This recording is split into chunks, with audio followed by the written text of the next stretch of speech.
What is going on, ladies and gentlemen of YouTube? My name is Prodigy, and welcome to another video on the channel. Today, guys, we're going to be covering more Kingdom Hearts series character files, which covers your favorite and most beloved characters from the Kingdom Hearts franchise. Today, guys, as I said in the last video, the next video was going to be about Marluxia's story, Laurium's story, however you want to say his name. So let's go ahead and get right into it. I'm going to present to you Marluxia's story, Ephemeral Flower. Who am I, and why do I exist in this world? I knew the reason. Before I had even forgotten my own name, I was anxious. I was exactly the same as Roxas when he first came to the organization, but I had power. So of course, how ironic that I would be entrusted with the castle that rules over memory. When I lost my body and became a nobody, I understood that I had lost my memory, and so I helped with researching memories in the hope that I would regain my own. Memories are governed by the heart, but the heart is made of memories. A heart with no memories is already an empty shell. If you rearrange a chain of memories, you can manipulate someone in any way you wanted. I, with no memories, became Lord of Castle Oblivion. I wonder if someone planned that, but who?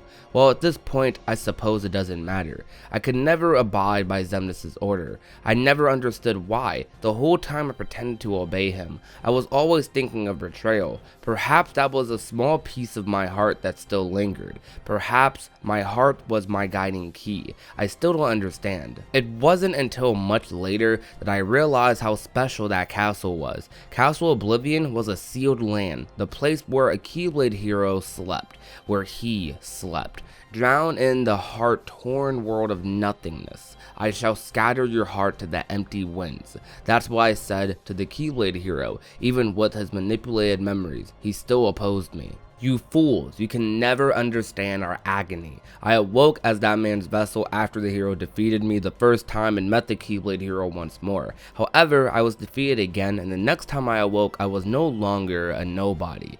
Oh, so now it all comes back to me. I laughed in self-derision. Hey, is that a real laugh? Yes, my heart is remembering how to feel.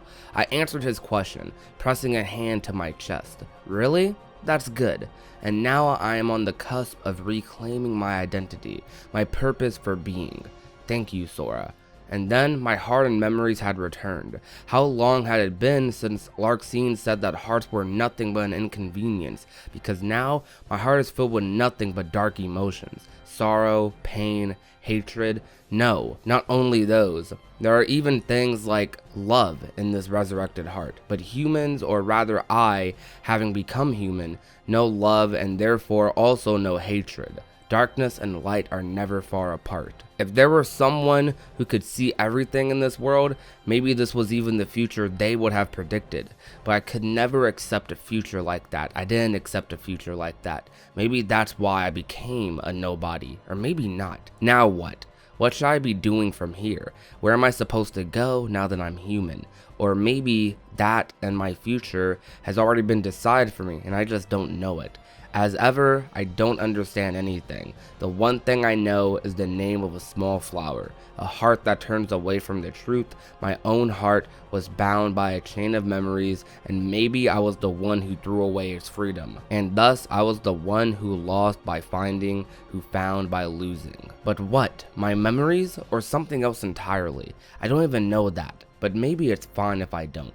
I finally have them in my grasp, my memories, along with these dark feelings. I myself drowned in that ever-blooming darkness, devoured by lightless oblivion. But I'm done with that. Ephemeral Flower by Marluxia. Marluxia is so freaking cool, dude. I understand why some people have him like up there in terms of like their favorite characters, because after reading this, getting like more insight into how he thinks, his mind, I'm really rooting for this guy now. I don't necessarily know the direction they're going to be taking with this character. Of course, they kept it a little vague towards the end of it, but I'm surprised they kind of went into detail as much as they did about what happened, what his thought process was like like after his death, his demise, when he became human again. Now he remembers everything, and he talked about how now that he remembers everything, he doesn't really feel relieved like he thought he was, because he wanted the entire time to get his memories back, which I found really interesting, that from the beginning of being in the organization, all he wanted was his memories. He knew that his memories were gone, compared to some other people who didn't really care or didn't know if they had memories previously, so they didn't worry about it. With him, he finally gets the memories he's been craving for so long while being in the organization, but instead of feeling relieved or happy, he feels all these dark emotions, which you can obviously figure probably comes from the tragedy that happened in Union Cross, or what we can predict is going to be a tragedy that happens. Daybreak Town is going to, of course, break. His sister went missing. He probably found out eventually that she had died. Who knows what's going to happen to the rest of the Union leaders? There's just a lot of chaos going on, and we can only assume it's going to get worse and worse and worse for them. I wonder how he feels though about being in this time period now. They didn't really go into detail about that, but I'm sure they're keeping that kind of like secret. I think my favorite line from this entire story was, "A heart that turns away from the truth. My own heart was bound by a chain of memories, and maybe I was the one who threw away its freedom." That's a really cool line right there. I'm sorry, I'm just fanboying, but I understand. I really understand why people have Marluxia like up at the tippity top of like their character list. A lot of people find him to be their favorite organization member, and I can understand why. Throughout Kingdom Hearts 3 and throughout a lot of Chain of Memories too, I really do feel like Marluxia is a little bit on the more intelligent side compared to the other Kingdom Hearts characters. He seems to grasp onto things a lot more, and it's very weird the references to the Master in this article. I wonder if he had an encounter with the Master, though it doesn't seem like it based off of his words. It just seems like he's guessing these things. I don't know if he finds out that Brain has the Book of Prophecies at some point or not. He talks a lot though about this future that maybe has been predicted, or if his path has already been written down. A lot of references to the Master here that is pretty interesting. It also seems like he's ready to fight as well, because that's what the last two lines of this kind of indicate to me. "I myself drowned in the ever-blooming darkness, devoured by lightless oblivion, but I'm done with that." You can interpret it in a lot of ways, but I kind of interpret it as, okay, I'm done with that mopey, depressing Marluxia. I'm ready to fight now. I know what I have to do. Though Limit Cut takes place like a whole year after the ending of Kingdom Hearts 3. I wonder if like a lot of these returns are like immediate, if they take some time, because people like Sayak seem to have returned immediately after Kingdom Hearts 3. He was over here playing Frisbee with Axel and Destiny Islands. I wonder like for people like Larxene and Marluxia, I wonder like where they ended up when they returned. There's no organization or higher order like to claim them or anything, I don't think, at least. Maybe the foretellers potentially like took possession of them, but it doesn't seem like it. So I wonder like where they are. Are they doing their own thing? It seems like Larxene might be in Radiant Garden, oddly enough, because she talks a lot about white coats in her story, because they seemed like a little group within themselves in Kingdom Hearts Union Cross. Same thing in Chain of Memories and even Kingdom Hearts 3. So I'd assume they would try to keep them together, but who really knows? I'm going to be done rambling though. Sorry if I sound a little weird. My sickness has actually gotten a little worse somehow. I sound a little more nasally, but hopefully you could bear with me. I tried my hardest to get this video out and keep the daily uploads coming.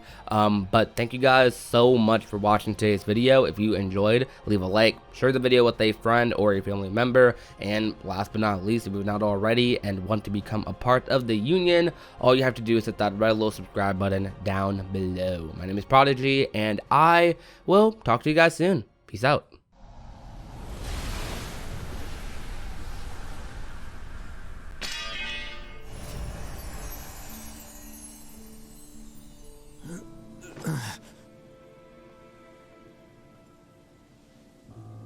Oh, so now it all comes back to me.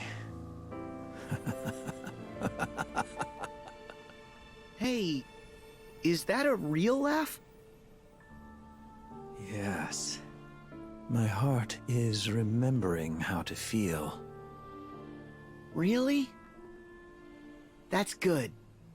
And now I am on the cusp of reclaiming my identity, my purpose for being. thanks to you, Sora.